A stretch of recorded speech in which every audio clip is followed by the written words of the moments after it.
Bonsoir à tout le monde et bienvenue à Bonsoir Paris, où nous discutons ce que c'est important pour tout le monde. C'est vrai, Anderson. Et ce soir, nous avons une émission très spéciale pour vous.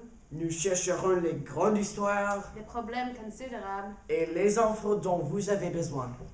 Nous commencerons avec les problèmes de la religion dans le système de la peine en France et après un problème d'immigration.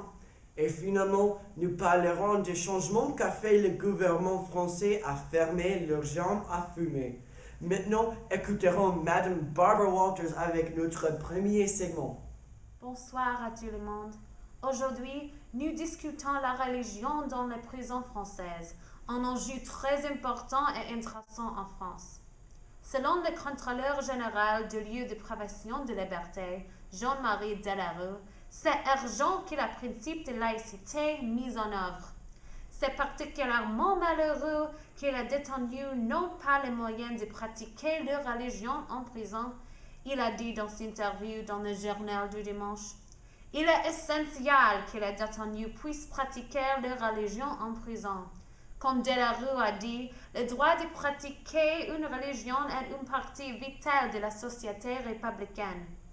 Delarue a continué à dire qu'il y a une loi de 1905 qui a prévu d'argent pour l'État de l'organisation de religion en prison. Mais il faut que le gouvernement permette l'adaptation à la diversité des cultes des détenus. Maintenant, parce que plus d'objets religieux ne sont pas traités avec respect, ils ne permettent pas ces objets en prison. Il est important qu'il fasse une exception pour permettre les objets sacrés. Les problèmes que Delarue a cités sont particulièrement applicables au islam, qu'il a mentionné dans une autre interview, mais ils peuvent être appliqués à beaucoup de religions. Selon le Code de procédure pénale, l'administration d'une prison est responsable pour les besoins religieux des détenus. Selon Delarue, il est essentiel que les prisons commencent efficacement à s'occuper de ces besoins importants. Et maintenant, nous allons écouter M. Anderson Cooper. Merci Madame Walters et bonsoir au monde francophone. Faites une chose avec moi s'il vous plaît. Je voudrais que vous imaginiez ce que vous feriez si vous vous êtes trouvé disparu dans un pays étrange, pas savoir où se trouve votre famille.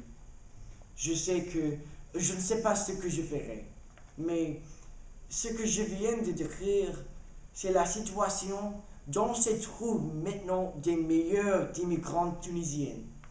Ils ont déjà été forcés de partir de leur pays domestique et ils se sont trouvés en Italie. Après avoir passé là du temps, le gouvernement italien leur a permis de voyager en France, où se trouvent des membres de leur famille. C'était un acte de compassion, je crois, et finalement, quelqu'un a démontré l'air de comprendre l'humanité vers ces gens disparus.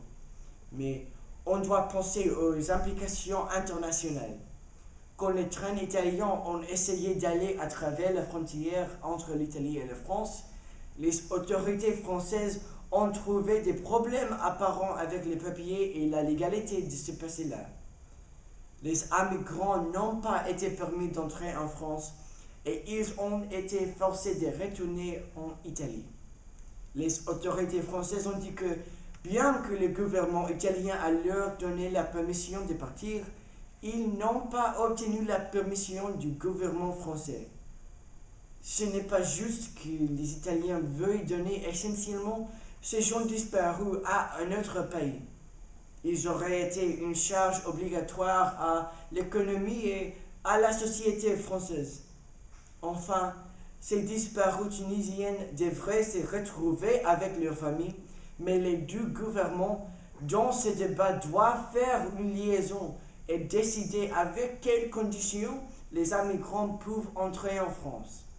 Et finalement, nous discuterons les changements dans la société française.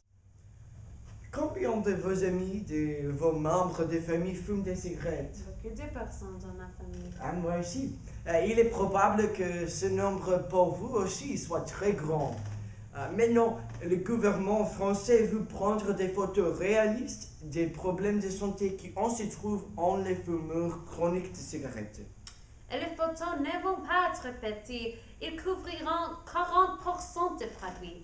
Pensez-vous que ce n'est pas nécessaire? Il y avait un débat et les gens qui supportent les photos voulaient pour 85% de la boîte. Et qu'est-ce que vous pensez des photos? Dans le futur, le gouvernement veut que tout le monde sache la vérité des problèmes qui accompagnent les cigarettes. Avant de l'implémentation de cette loi, des fabriques ont essayé de faire des boîtes sans photo. Évidemment, ils se préparent pour vendre moins de leurs produits. Apparemment, ils ne les aiment pas et nous ne savons pas pourquoi. Et encore, avec toute l'opposition, vous les verrez dans votre supermarché local bientôt. Et alors, nous nous sommes trouvés à la fin de l'émission. Merci beaucoup de nous regarder. Et nous verrons bientôt. Bonsoir Paris.